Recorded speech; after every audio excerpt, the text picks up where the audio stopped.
Victor Thorn, welcome to the program. It's great to be here, Russell. Thanks for having me on.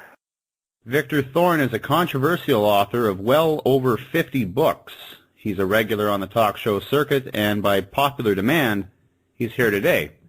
In today's conversation, we'll focus on his three-part series, Hillary and Bill, Part 1, Sex, Part 2, Drugs, and Part 3, Murder. This series is the most comprehensive examination of the Clinton marriage ever compiled, with over 1,000 pages of sourced, documented information. Victor, why pick on the Clintons? Bill is still considered to be one of the most beloved presidents of all time. I mean, the 90s were good, right? And now Hillary's going to run for president again, and perhaps it's the return to Camelot. Yeah, well, if that was Camelot under the Clintons, then Camelot's a nightmare because I remember the 90s, and when we reminisce now about the olden days, they always seem more romantic and so forth. But living through them, it was scandal-ridden from even before he became president. And why should we talk about the Clintons now? Well, even though they're, the election's not until next year, being that it's April Fool's Day, it seems like every day from now until the election next year would be a big joke on the American public, because why would anybody, Republican or Democrat or Independent, vote for Hillary Clinton, especially the Democrats? Will women say, well, she could be the first women president? Well, there's so much evidence that Hillary Clinton hates women. She's a misogynist more than any other woman in American political history. She despises women and attacks them at every turn. Democrats could say, well, we're anti-war, so we don't want a neocon in there. Well, Hillary's been a neocon and is a neocon and was a neocon under President Obama as his Secretary of State. So she's a complete warmonger, and anyone that does their research on her realizes that real quickly. Finally, when it comes to the liberals, and they're like, well, we're for transparency and openness and freedom. Well, Hillary Clinton she's like Nixon in an orange pantsuit. I mean, she's the most suspicious, paranoid, secretive, untransparent politician we've ever had. So in every category, you just go down a list and check off, like everything is a big X against her. There's no redeeming qualities whatsoever for Hillary Clinton. And I guess the big question we'd have to ask is, there's an old saying, America or a country gets the politicians they deserve. Well, I would ask every one of your listeners, Russell, do you think we deserve her and her husband? I mean, it's a package deal. It's always been a package deal. Do we deserve them? I say not. And, we have to do, in my opinion, everything humanly possible not to allow this travesty to happen again, because not only would Hillary be in the Oval Office, but do we want Bill Clinton back in the White House again, doing the things he did back then? I just say no. Well, if a government is scandalous, however benevolent and liked by the people, then why not? Say that again? Repeat that again? If a government is scandalous, corrupt, however benevolent and liked by the people, and times are good, then who cares? Let's assume that all politicians are corrupt. Well, you reach a point of critical mass where, during the 90s, Hillary always says, what didn't you like, the peace or the prosperity? Well, the prosperity was artificial to begin with, and as we saw that it was, there was a huge tech bubble that the economy was based upon in the mid to late 90s. So, right after 2000, 2001, when Clinton left office, that tech bubble burst, as we all know, and we had a lot of problems. And also it was built upon this fake bubble that was the beginning of the bubble of housing, which popped again under George Bush. So when it came to peace, we have to remember that Bill Clinton wasn't exactly, innocent in that terms ever. And if you search his history like we did in these three books on the Clintons, you see that his ties to Iran-Contra are very, very evident, especially when it came to the little airport in Mena, Arkansas, where all the drugs were coming through. So,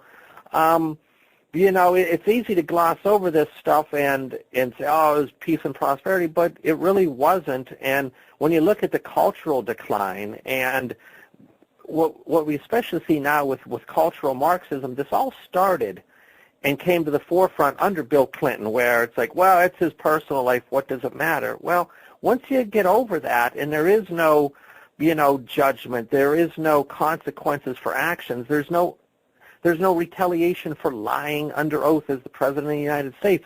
All of these things now have expanded greatly, but they all started under the Clintons. So, you know, we have to be careful on how we reminisce about their presidency. When you say don't vote for Hillary, who do you endorse as a candidate? Well, I don't like politicians in general, so I'm not saying, you know, like I didn't vote for Barack Obama in 2008, nor did I vote for him in 2012, but never once did I tell people to go out and vote for John McCain or Mitt Romney either.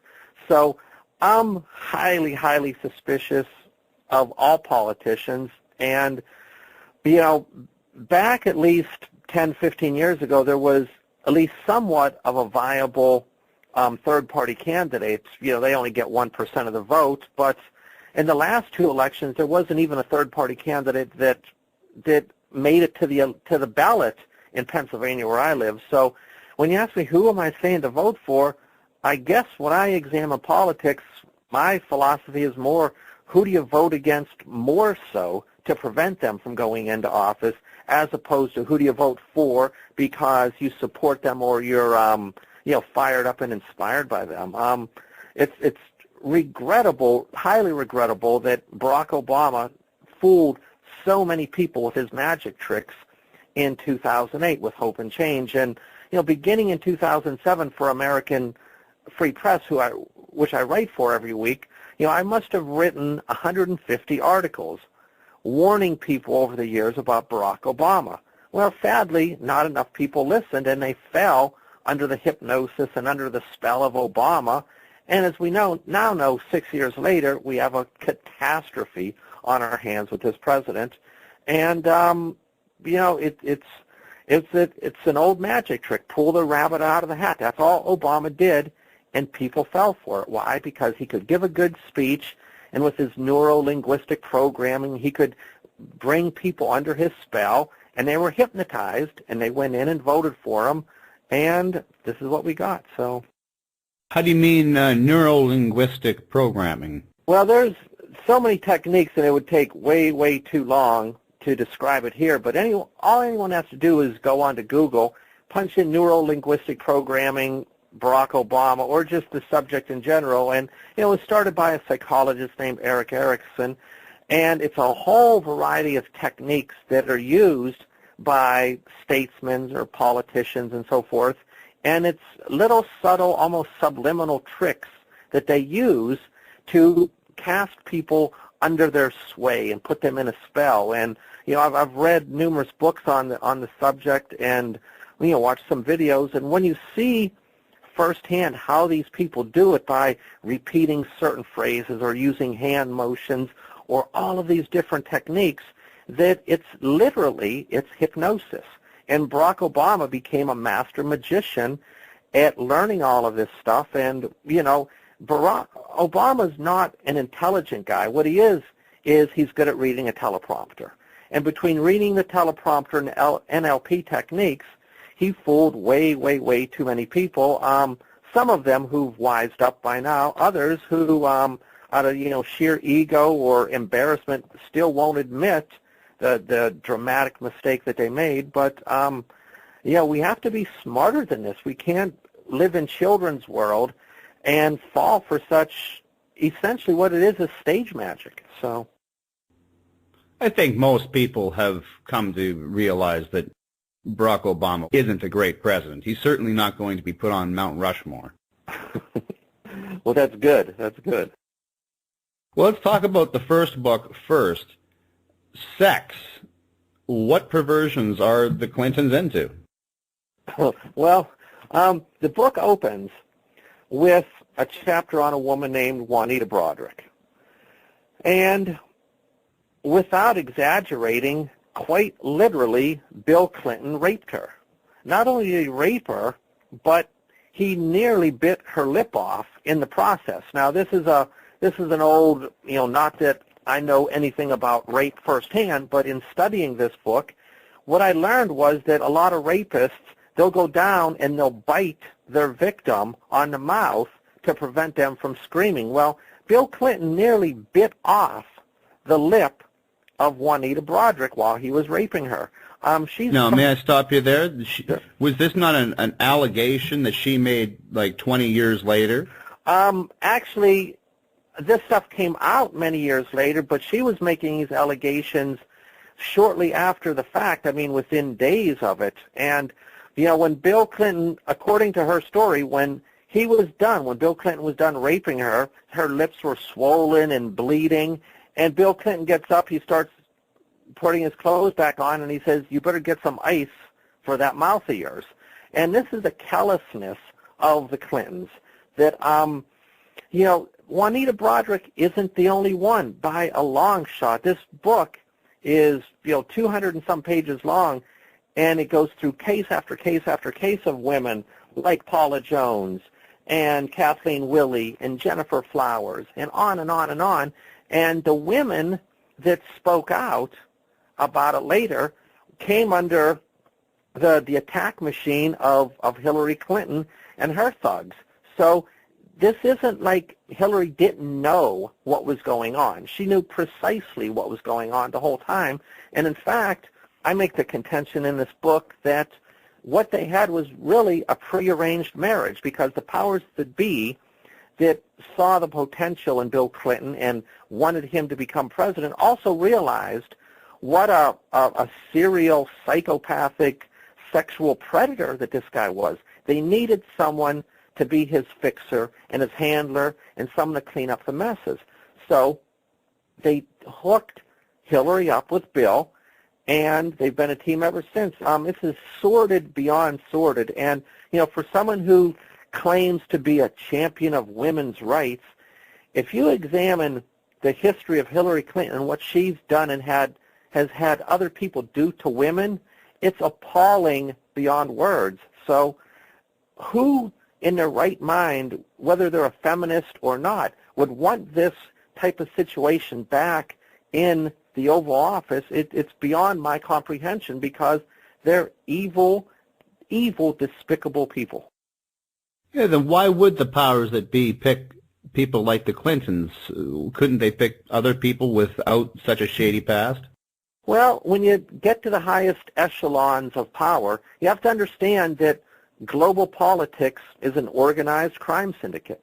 It can't be said any simpler than that. So if you're running the Gambino crime family or anything like that, you're not going to get an altar boy to be Don Corleone. You need people that are willing to, in magic, it's called, you have to be willing to kill the parakeet. In other words, when you have a parakeet in a cage and then the parakeet disappears and everyone's like, wow, what happened to it? Well, what happens is the parakeet falls through a trap door and it gets crushed and killed underneath it. Well, a lot of people would say, I don't want to kill the bird. Well, the Clintons and those who know the handshake are willing to kill the bird, and way, way, way beyond that. So if you're running an organized crime syndicate, you want people like the Clintons who are willing to do anything as part of your team, and they are willing to do anything. Well, Bill Clinton must have been in a privileged position. Tell me about his family origins. Well, that's the big question of book one, the sex book, is who was Bill Clinton's real father? And we know his mother. Okay, that's a given. But this story about, she had this little affair with this man, and then he got in a car accident and died shortly before Bill was born. When you look in and you start adding everything up, the timeline doesn't add up. The circumstances doesn't add up. Now, I don't have the ultimate answer for this, but I raise a lot of questions in saying that this man who's contended to be his real father isn't. Now, who is? Why is Bill Clinton, this guy that was born in nowhere, Arkansas, to a single alcoholic mother, why was he selected to be the President of the United States? Well, you have to have some pretty high bloodlines involved there to reach the pinnacle of power in this country. And sadly, I can't answer the question definitively. I have some ideas of who his father is, which, I don't really want to divulge because I can't back it up. But let's just say it's from, a very powerful political family that's been in existence for many, many, many decades, and that's who I would trace it back to. Such as maybe perhaps a Rockefeller. I'm not going to say, but but it's one of those families with huge, huge amounts of power. How about Hillary Clinton's parents? Now, see, she's not of the inner circle by any means necessary. She, a middle to upper middle class family. Nothing remarkably special about them, actually. What set Hillary apart from all her other cohorts in high school and especially in college was that she was willing to push the envelope as far as it had to be pushed, and she proved it to people. Few people know that she cut her teeth working on the Nixon impeachment hearings, and she was one of the few people that actually got to hear the Watergate tapes. She ended up getting fired from the committee because she was so deceitful, and the person that fired her said, this woman can't be trusted. But even in her college days, with Operation Chaos and so forth, that, she infiltrated a lot of groups, and she just really proved to people in power that she could be someone that was willing to work for them and go all the way. And what happened was that once they got her in their clutches, they set...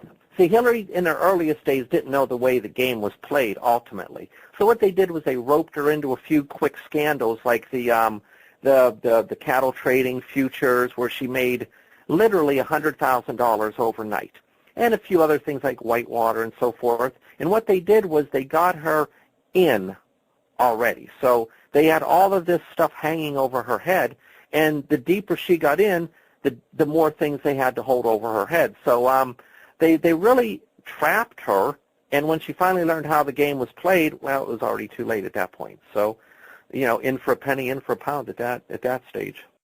A question from the audience here.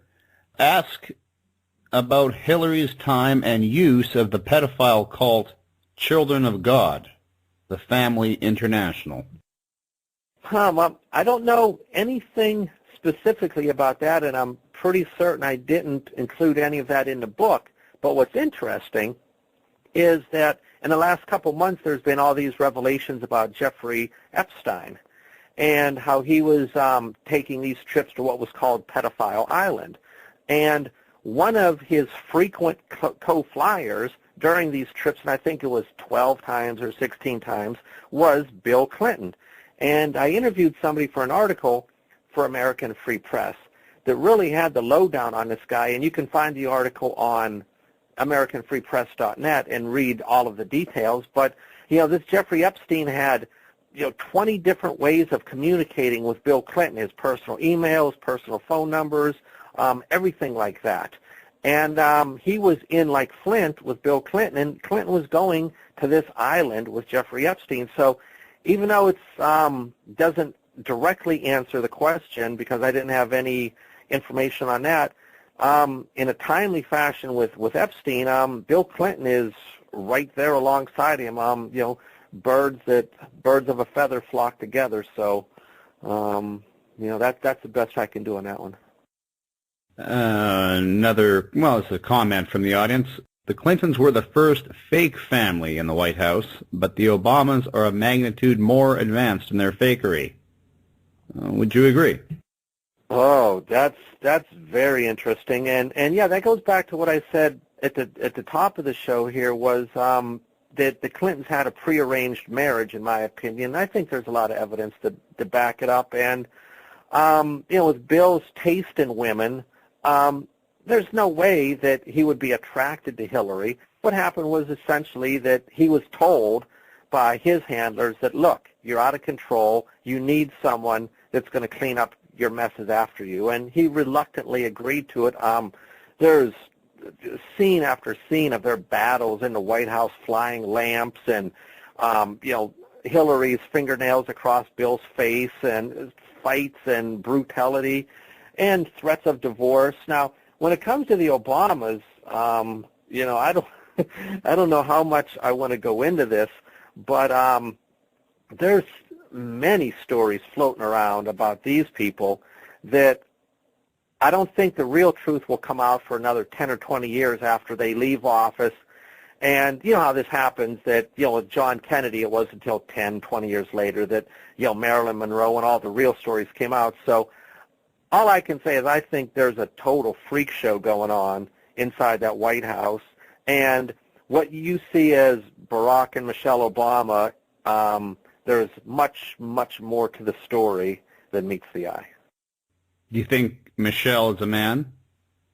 I've obviously seen those videos, and I wouldn't go on your radio show and say that definitively, but, those are some of the illusions that people are making. And, there's also, like Joan Rivers right before she died, there's that famous quote where she called Michelle Obama a transvestite, and there's tons of evidence, especially, what the heck's his name now?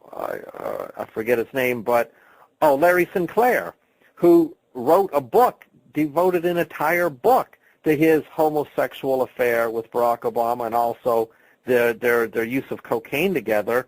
And I've interviewed Larry Sinclair twice about this subject, and to me, anyway, he was very believable. I know writers from American Free Press that have met him personally on a number of occasions and believe his story. So that's why I'm saying there's more to this story than meets the eye.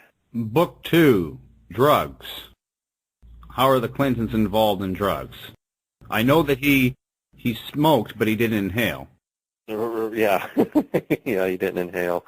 Not only did Bill smoke marijuana, he also was a pretty hardcore cocaine user for a lot of years, as is recounted in these books. By the way, these books can be found at www.wingtv.net. That's WINGTV.net. But, and these stories are backed up by much more than I can give right now just because of time. But the biggest story about drugs reverts back to a place called Mena, Arkansas. And to tell this whole story, when Ronald Reagan was elected, George Bush Sr. was the vice president. And Bush and his buddies wanted to start this war down in Central America, but Congress, because of the Boland Amendment, said no. They weren't going to give them the funding. So they needed to find alternative sources of money. Well, one of the biggest ways of doing that, of course, is drugs. There's also arms trafficking is also another source of revenue. But the big question was, well, how are we going to do this? It ended up that after flying weapons down to Central America, these planes would bring cocaine back on a return flight, so they didn't have to deadhead back. Well, what are they going to do with this? Where are they going to land it? You can't just land it in New York City or Chicago or something like that. So they found one of the most remote places in the country, this little airstrip in Mena, Arkansas, and this is where they flew the drugs in, the cocaine in. Bill and Hillary were the co-governors at the time in Arkansas, and they were working hand in hand with George Bush Sr. All the way back into the early 80s. So when you see the Bushes and Clintons and you think, oh, they're political opponents, these people have been on the same side for decades and decades, and to this day, the Bushes and Clintons are very friendly with one another, where, Bill Clinton a few years ago said that George Bush Sr. was like the father he never had. That's a pretty bizarre statement.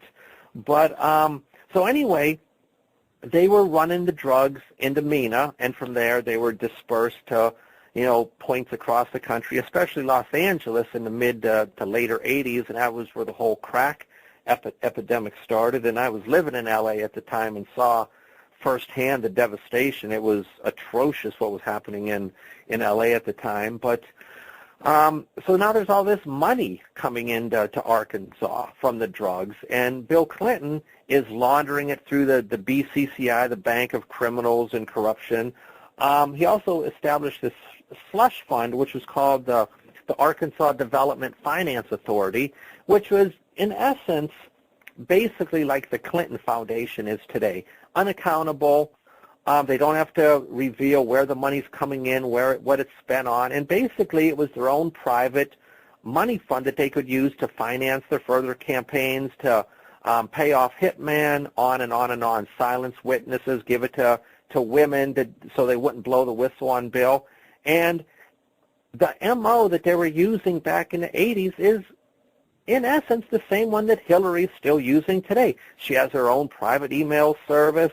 Everything's off the books. She set up her own private intel operation. She almost wanted to have her own little army while she was Secretary of State. So what Hillary learned back in those pivotal days as co-governor of Arkansas has proved to be very handy to her these days. It was a wealth of information and experience, and she learned her lessons well.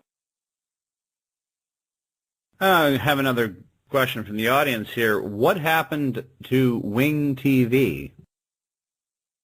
Wing TV was on the air from 2004 until 2007, and it disbanded. It became it was all-consuming. I can say it was all-consuming. That other than working at an outside job, basically everything revolved in around Wing TV. It just took up the entire day, and after 4 years of that, we disbanded it, and it's Wing TV is still there, but it's now just a bookstore with not only my books, but probably 230, 240 or so total of books, videos, CD-ROMs of various authors, that books that were important to me over the years, that helped shape my view of the world. And a lot of them are books that are from the 80s or 90s that really go into the inner workings of the New World Order and conspiratology. And I hate to say it, but these kind of books aren't being written today anymore. There's obviously tons of information on the internet, but when it comes to books, these books that were written by the masters back in those days, we don't have writers like that anymore, so that's why I carry those and try to keep them in circulation. Another question from the audience. Ask Thorn why he savagely attacked Jeff Rense. Did you go after Jeff Rense with a knife or something, or what happened? No. I would say go to wingtv.net, and on the top of the website there's a little link. It says Hall of Shame, and it covers not only Jeff Rense but a lot of other people in those days. And we took a lot of heat back in those days. We were extremely controversial, but the gratifying aspect is that in the 10 years since those days, I can't tell you how many times people emailed me or talked to me on the phone or even in person and said, boy, I was outraged when you were going after Alex Jones or Jeff Rense or blah, blah, blah. And I couldn't stand that you were doing that. But in the years ensuing since then, and I've done my own research, I realized that you were right. And people have come up to me and they've said every single one of them that you went after, you were right about. And it, it meant a lot to get this feedback years later, because at the time, man, we were in the line of fire. So I stand by all of it. I don't discount any of it. I don't apologize for any of it.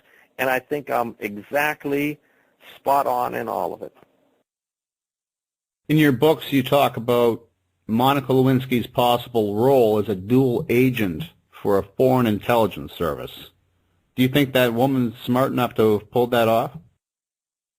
I don't think she herself was smart enough by herself to do it, but I think people in the upper echelons of power most certainly were crafty enough and clever enough to arrange the situation that, I go in the murder volume, book 3, I reach a point where I say the Clintons wanted the Monica Lewinsky scandal to become national news.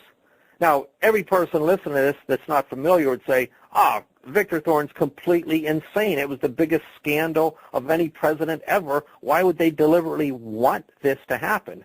But if you understand the way the Clintons operate and, writing 3 books about them, and literally I'm sitting in my office right now, and on both sides of where I'm sitting, I call it the Clinton Library. I have about 60 or 70 books on the Clintons that I used as research for these 3 volumes. So I know the Clintons about as good as almost they know themselves, or the people closest to them, and I understand the way they work.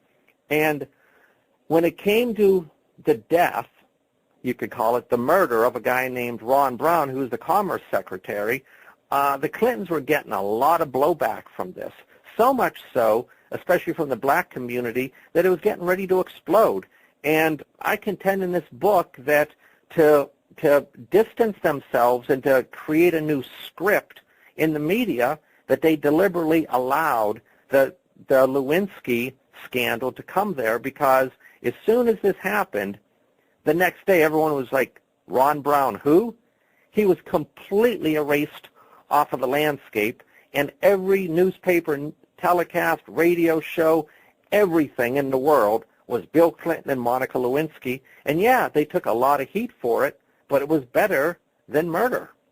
And this is the way these people think. They operate as if the political realm was a chessboard, and they're always 2, 3, 4, 5 moves thinking ahead in advance. So this is, to understand the Clintons, you have to understand their psychology. And they're not stupid people by a long shot. They're as crafty as they come, and this is how they do it. This is how they stay in power, and this is how they survive, as they think way ahead of everybody else.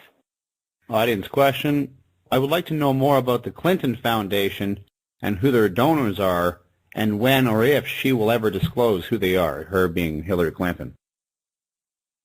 Well, that's the big question, and as I said earlier, is they don't have to disclose who the donors are. Now, I'll bet you dollars to donuts that there's a lot of donors from China and donors from Saudi Arabia and on and on and on, because why would I say that? Well, Bill Clinton's 1996 re-election campaign was funded hugely by Chinese donors.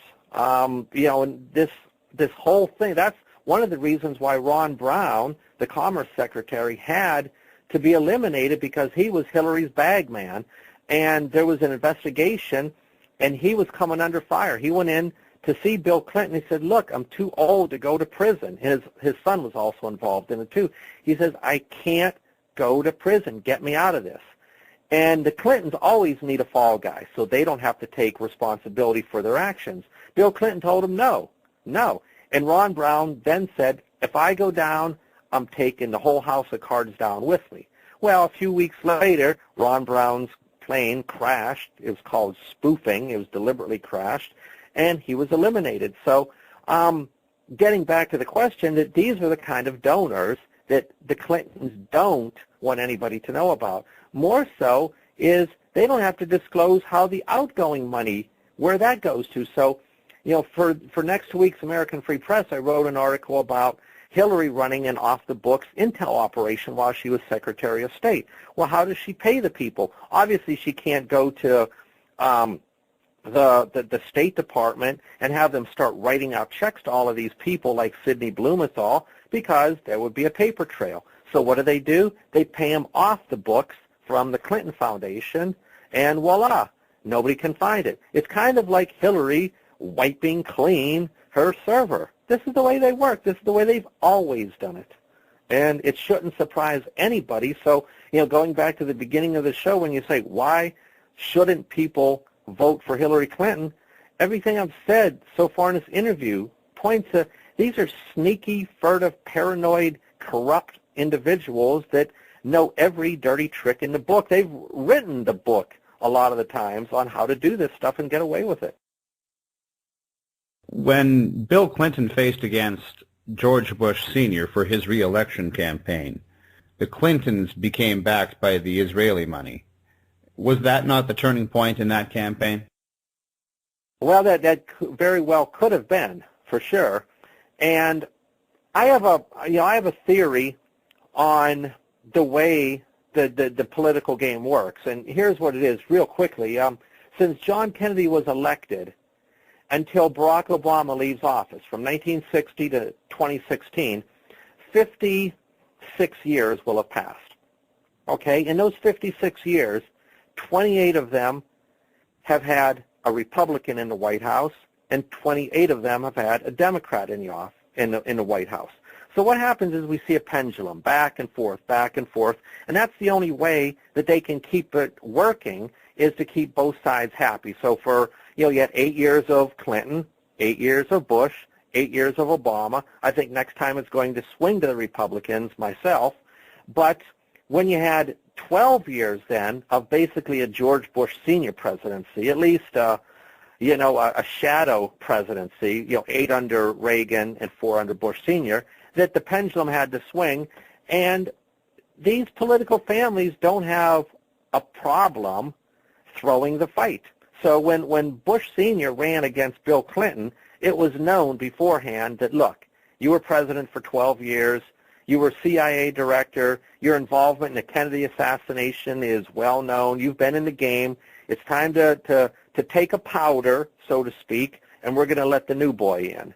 And George Bush Sr. is like, yeah, well, how can I, it's like, read my lips, no new taxes. And then he raises taxes. So what he did was he self-sabotaged himself for the good of the game, and he rolled over and paved the way for Bill Clinton to come in. And like I said, Bill Clinton definitely is from the bloodline. He knows the handshake. And it was basically one political family opening the door for the other political family. And then with the understanding, I'm sure, that, okay, we're going to let Bill Clinton in for 2 terms, but you're going to let my boy then in, George Bush. We have to let him in. And, okay, that's the agreement. But then, well, geez, George Bush, 9/11, we're going to put all, man. Then the Democrats are saying, okay, well, but then we're going to put a Marxist in. And not only are we going to put a Marxist in, we're going to put in a black Marxist. And so each time they keep upping the ante, and everybody has to sell a pound of flesh to keep it all working. So George Bush Sr. just rolled over and said, okay, he can have it, with the full knowledge that his son then would become president afterward. Audience question here again. Who is Victor Thorn working for? Is he a high-level government operative? And is his real name Victor Thorn? No, I write under a pen name. If I was a government operative, I would be making much, much, much more money than I'm making now. So I write for American Free Press. I also write for the Barnes Review. Used to write for Paranoia magazine before they went under. And I run my own little publishing company and distributorship. And between them all, I can make a go of it. You said earlier that Hillary is more of a misogynist than anyone. Where do you get that information? Well, you have to look at her Dirty Tricks campaign, and Kathleen Willey, who was the woman that Bill Clinton groped in the White House, in the Oval Office. And what happened was that her husband had just died the day before. He was a contributor to Bill Clinton. He was a supporter of Bill Clinton. They supported him. So here she is, this grieving woman, comes to the White House a day or two after her husband dies, and Bill Clinton, oh, come on in, Kathleen, takes her into the Oval Office, takes her back to a corner and starts groping her. I mean, this is unbelievable. Well, Kathleen Willey came out, last year, I believe it was, and said Hillary hates women more than anybody. And no, this was right after the 2012 election. She came out and said, this whole war on women storyline that was going on, and she says Hillary Clinton hates women more than anyone. Well, I knew that way before Kathleen Willey ever said it, because the whole book number 1, the sex volume, has incident after incident after incident where these women that were sexually molested or raped or abused by Bill, what they use is the nuts and sluts defense. Well, they're either nuts or they're sluts. Or James Carville, says, "Oh, drag a $10 bill through a trailer park, you never know who you'll find." So they're marginalizing, just debasing these women, and Hillary is behind all of it. She gets her henchmen out there to do her dirty work for her, but she is a bona fide, undeniable misogynist. She hates women more than any woman or any man in America today. It's just appalling. 1,000 pages is a lot of pages. To put that into perspective, Russ Baker's Family of Secrets, I think, is roughly about 500, and that's on the Bush family. 1,000 pages on the Clintons, well-researched, of course. It's quite incredible. And I would say also, I'd add that I believe, if I can remember correctly, that there's approximately 1,000 footnotes in each book, not only, in addition to a bibliography. So 1,000 pages and 3,000 footnotes. So everything, every claim in these books are sourced by the footnotes going back to these books I said here in my Clinton library. So, anybody that doubts this can do their own research and find out that, there's multiple sources. I'm not the only one saying it, for sure. The Hillary and Bill Trilogy by Victor Thorn. Where does the audience pick up the book, and what website can they go to learn more about you? Yeah, I'm wingtv.net. That's WING TV, wingtv.net. And the 3 Hillary books are there, all of my recent works, and I keep churning them out. So, there's tons of conspiracy stuff, 9/11 and so forth, but also, branching off into more esoteric subjects, which is the magic behind conspiracies. And, what I've done is I've written literally about every major conspiracy there has been.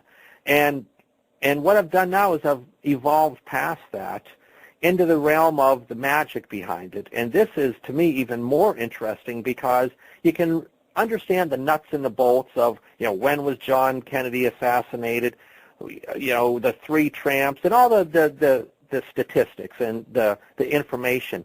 But what I've been researching lately is the magic behind it, and this is, truly fascinating because you can once you learn the nuts and bolts, it's like, well, how does this really operate? How? And these are the books that explain it, and it's unbelievable. It's if you think the conspiracy world is big, the magic world behind it is infinitely even bigger than that. And people call it the occult, whatever word, terminology they want to use. This is the real deal here. So, we have the mainstream news where we see the fake stories going on. Then you go behind that veil and you see the conspiracies going on. Well, in these esoteric books I go the veil behind that and show you the real machinations and the blood and guts of what's going on and how they do it. And it's amazing. Have you ever had a conspiracy over the years that you've come to disbelieve? Well, that's a good question. No one's ever asked me that. I would answer it by saying I look at some of them differently than I did years ago, okay? And, World War II maybe would be the best example where, just because of my naivety in the earlier days, and the lack of education that they give us in not only high school but at colleges, and they don't tell us the true story. my understanding of what was going on in World War I and World War II is vastly different today than it was even 10 years ago. So, I wouldn't say the conspiracy, I came to disbelieve it because I don't, but I look at it differently now just because I have so much more information and because I've met so many people that were much more knowledgeable about this subject than me and schooled me on it, and now, the understanding is much vaster. So yeah, I think that would be the best way to answer that. Good conversation, Victor. I've enjoyed it. Well, thank you, Russell. I appreciate you having me on your show. And I wish there could be more conversations like this about not only Hillary, but the world going on around us today, because we need to look deeper into all this stuff. Victor Thorn, thank you so much for being a guest on the program. Thank you.